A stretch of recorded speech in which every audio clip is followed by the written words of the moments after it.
Class 10th प्रश्नावली 7.2 प्रश्न संख्या 8 को सॉल्व करेंगे।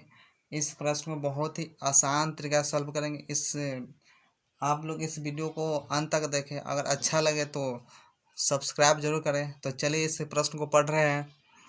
यदि ए और बी क्रमशः -2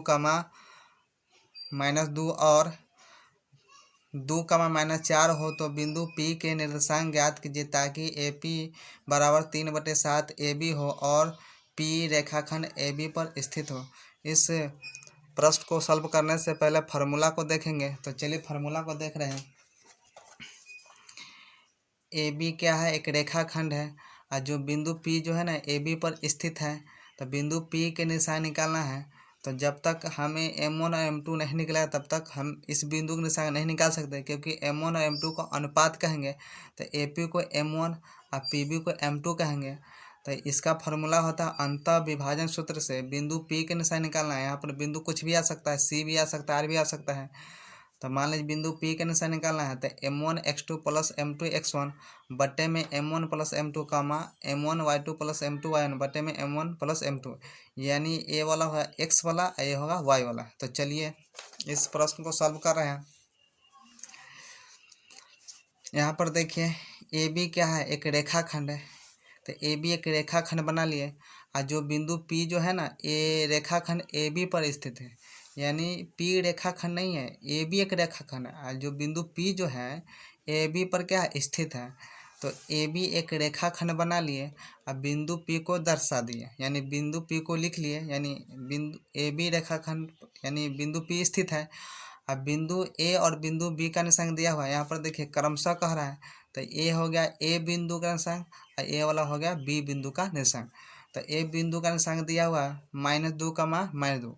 अब बिंदु B का निशान दिया हुआ है 2, -4। तो हमें बिंदु P का निर्देशांक निकालें। यह बीचों बीच नहीं है, बिंदु जो P है बीचों बीच नहीं है।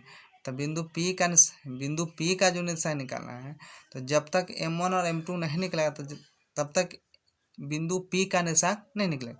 तो AP को M1 कहेंगे और PB को M2 कहेंगे। तो चलिए तो सबसे पहले लिख लेते हैं यहाँ x1 के मान -2, y1 के मान -2, x2 के मान 2 और y2 के मान -4। और हमें निकालना P बिंदु का निशान। तो इसको मान भी सकते हैं x, y, यानी बिंदु P का निशान मान लिए x, y। तो हमें निकालना है अनुपात, यानी M1 और M2। तो A बिंदु वालों को 1, 1 कहेंगे और बिंदु B वालों को 2, 2 कहेंगे, यानी x1, y1, x2, y2। तो यहाँ पर दिया गया है AP बराबर 3/7 AB। इसी के जरिए हमको निकालना है अनुपात, यानी M1 और M2। तो लिखेंगे दिया गया है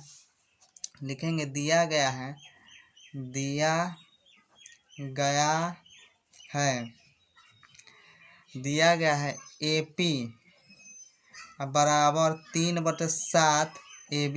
ये दिया गया है, यहाँ पर देख लीजिए, यहाँ पर दिया गया है AP बराबर 3/7 AB। तो इसी को हम लिख लिए। यहाँ पर दिया गया है AP बराबर 3/7 AB। लिखेंगे AP बराबर 3/7 और AB को हम लिख सकते हैं AP + PB लिख सकते हैं, क्योंकि यहाँ पर देखिए AB क्या है? बड़ा है। तो ये दोनों को जोड़ कर लिख सकते हैं, AP + PB दोनों को जोड़ कर लिख सकते हैं, क्योंकि दोनों छोटा है। तो दोनों छोटा के मिला क्या होता है? बड़ा होता है। तो AB को हम लिख सकते हैं AP + PB लिख सकते हैं। तो यहाँ पर लिख लिए AB को लिख लिए AP + PB, यानी कि AP को M1 और PB को M2 कहेंगे। तो चलिए फिर लिखेंगे AP बराबर, अब ये दोनों ऊपर में है तो यहाँ पर गुना छपा हुआ है। तो 3 से AP में गुना तो 3 AP हो जाएगा, फिर प्लस, फिर 3 से 7 PB में गुना करते, फिर 3 से PB में गुना करते 3 PB हो जाएगा। अब बटे में क्या? 7। तो 7 लिखेंगे। अब AP अलग है PB अलग है, इसको जोड़ नहीं सकते हैं। अब तिरछा गुना करेंगे तो 7 से AP में गुना क्या होगा? 7 AP हो जाएगा। अब बराबर में क्या आ जाएगा? 3 AP और प्लस 3 PB, यानी कि AP को M1 और PB को M2 का है। तो AP को क्या करना है, यानी कि M1 वालों को एक तरफ रखना है, यानी कि बाएं तरफ। तो इसको बाएं तरफ लाएंगे और PB को दाएं तरफ छोड़ देंगे। तो मान लीजिए प्लस में है, तो ये दाएं तरफ आ जाएगा, बराबर की इधर तो क्या हो जाएगा माइनस में। तो 7AP और -3AP। अब जैसे AP काम होगा तो बीच में क्या है बराबर, तो बराबर देंगे और 3PB लिखेंगे, 3PB। अब 7AP से -3AP को घटाएंगे तो क्या होगा 4AP, अब बराबर क्या होगा 3PB।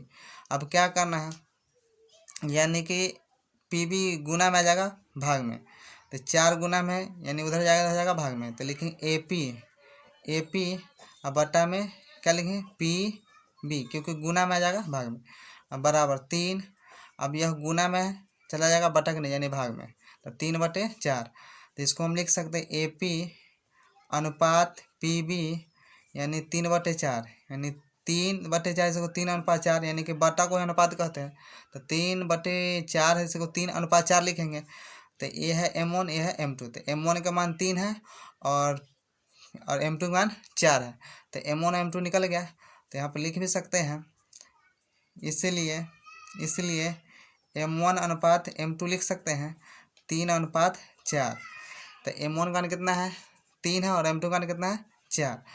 तो जब अनुपात निकल गया तो बिंदु P का निशान निकालना है। किसका निशान, बिंदु P का निशान। तो लिखेंगे बिंदु P का निशान। क्या लिखेंगे, बिंदु P का निर्देशांक। तो x, y माने है, क्या माने है x, y। तो फार्मूला होता है M1 x2 plus M2 x1 बटे में M1 प्लस M2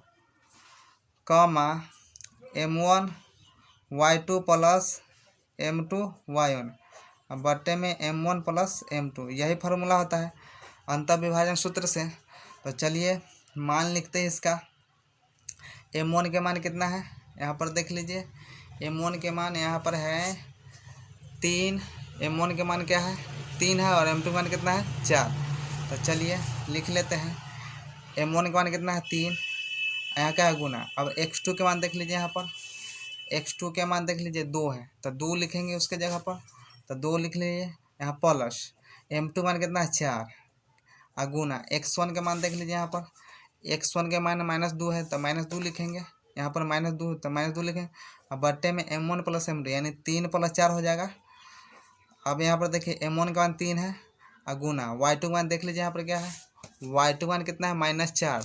तो y2 के जगह पर क्या लिखेंगे -4 अब प्लस यहाँ प्लस M2 का मान कितना है 4 और गुना y1 का मान यहाँ पर देख लीजिए, y1 के मान -2 है, तो उसके जगह पर क्या लिखेंगे इसके जगह पर क्या लिखेंगे -2। अब बटे में क्या हो जाएगा 3 + 4, यही होगा। अब दोनों गुना करें 3 दूनी 6, ये प्लस में माइनस में, तो प्लस गुना माइनस होता है 4 दूनी 8। अब 3 + 4 कितना हो जाएगा 7 हो जाएगा, यानी जोड़ देंगे। अब देखिए यह प्लस में यह माइनस में, तो प्लस गुना माइनस का होता है माइनस होता है। तो 3 चौके कितना होगा 12 होगा। फिर ये प्लस में माइनस में, तो प्लस गुना माइनस का होता है माइनस, यानी सबसे पहले चिन्ह को गुना करते हैं। तो यह प्लस में यह माइनस में, यानी कि माइनस प्लस को चिन्ह कहा जाता है। तो प्लस गुना माइनस का होता है माइनस, 4 दूनी 8। अब बटे में कितना 4 + 3 कितना 7 हो जाएगा। अब यह माइनस यह प्लस, तो माइनस प्लस को हमेशा घटाया जाता है। -6 में से -8 में से 6 घटाया -2 हो जाएगा। अब बटे में 7, ये भी माइनस में भी माइनस में, तब माइनस माइनस को हमेशा जुड़ा जाता है। तो -12 -8 -20 अब बटे में 7, क्योंकि माइनस वाला जोड़ हमेशा माइनस में ही आता है। तो -12 -8 -20 अब बटे में 7। तो ये जो निर्देशांक निकल गया बिंदु P का निर्देशांक निकल गया। तो बिंदु P का निर्देशांक है -2/7, -20/7। ये है बिंदु P का निर्देशांक। हमें यही निकालना था, तो आंसर आ गया। तो आंसर कितना है, बिंदु P का निर्देशांक कितना है -2/7, -20/7। यही निर्देशांक है बिंदु P का।